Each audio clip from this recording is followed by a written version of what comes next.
आपकी मम्मी के इयररिंग्स या गिफ्ट में मिला हुआ वो गोल्ड कॉइन या आपके फेवरेट आर्टिस्ट का वो मोटा सा गोल्ड चेन, ये सब सोना आता कहाँ से है? अफ्रीका के किसी जंगल से आता है या स्विट्जरलैंड के वॉल्ट से? हम हर साल इतना सोना खरीदते हैं, पर कभी सोचा ये सोना कहाँ से आता है? आइए आज करते हैं एक golden world tour from mine to market. Gold निकलता कहाँ से है? गोल्ड दुनिया के 1900 से भी ज्यादा माइन से निकलता है। सबसे ज्यादा अफ्रीका, ऑस्ट्रेलिया, चाइना, रशिया और कनाडा से। अफ्रीका में घाना और साउथ अफ्रीका वर्ल्ड के टॉप एक्सपोर्टर्स हैं, जहां से हर साल हजारों टन गोल्ड निकलता है। माइनिंग का प्रोसेस सिंपल लगता है पर होता नहीं है। पहले रॉक्स तोड़े जाते हैं, फिर उसमें से गोल्ड एक्सट्रैक्ट किया जाता है और उस गोल्ड को मेल्ट करके बार्स बनते हैं। जो हम छोटी सी शाइनी सी बिस्किट जैसी बार देखते हैं, उसके पीछे लिटरल माउंटेन्स तोड़ने जितनी मेहनत होती है। इतना सा गोल्ड बिस्किट बनाने के लिए पूरा पहाड़ तोड़ने की मेहनत होती है। माइन से गोल्ड जाता है रिफाइनरी, वहाँ उसे प्योर बनाया जाता है 99.99% तक। जैसे हम फोटो पर फिल्टर लगाते हैं, वैसे ही रिफाइनरी गोल्ड को साफ और यूनिफॉर्म बना देती है। सबसे बड़ी रिफाइनरी स्विट्जरलैंड में है, बस वही फेमस स्विस गोल्ड जिससे दुनिया भर में ट्रस्ट बनता है।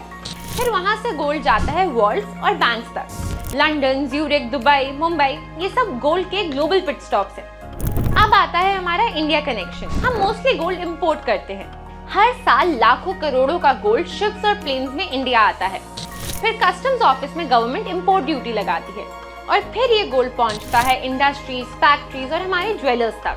ज्वेलर के वर्कशॉप में ये गोल्ड मेल्ट होकर बन जाता है designer pieces, chain, bangles, rings, earrings, everything, सब हैंडमेड प्रिसीजन से। एक गोल्ड स्मिथ एक पीस पर कुछ दिन तक काम करता है, इसीलिए हर पीस का वेस्टेज और प्योरिटी अलग होती है और यहाँ से शुरू होता है प्राइस गेम। गोल्ड के इंटरनेशनल रेट पर जुड़ जाता है मेकिंग चार्जेस, इसीलिए हर ज्वेलर का दाम अलग होता है, क्योंकि डिजाइन और क्राफ्ट भी अलग है।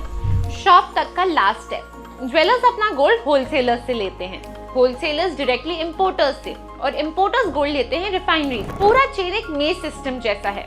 एक भी लिंक मिसिंग हुआ तो पूरा गोल्ड का सप्लाई रुक जाएगा। इसीलिए जब हम एक चेन खरीदते हैं, उसके पीछे उस सोने का पूरा वर्ल्ड टूर छुपा होता है। और फिर आता है इमोशनल वैल्यू।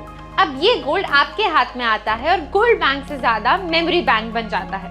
किसी की शादी का गिफ्ट, किसी की पहली सैलरी की चेन, माँ के पुराने कंगन, एक जनरेशन से दूसरे जनरेशन तक चलता है। एक बार गोल्ड आपके घर आया तो परमानेंट रेसिडेंट बन जाता है। और जब वो गोल्ड आपके लॉकर में चिल कर रहा हो, तो आपको याद रखना है कि गोल्ड सिर्फ ज्वेलरी नहीं, ये आपकी महाशक्ति है। IIFL फाइनेंस गोल्ड लोन के साथ इसको आपको बेचना नहीं है, बस काम पे लगाना है। क्विक अप्रूवल, मिनिमल डॉक्यूमेंट्स और इजी डिसबर्सल। तो बस गोल्ड को शोकेस मत करो, उसे अपनी महाशक्ति बनाओ।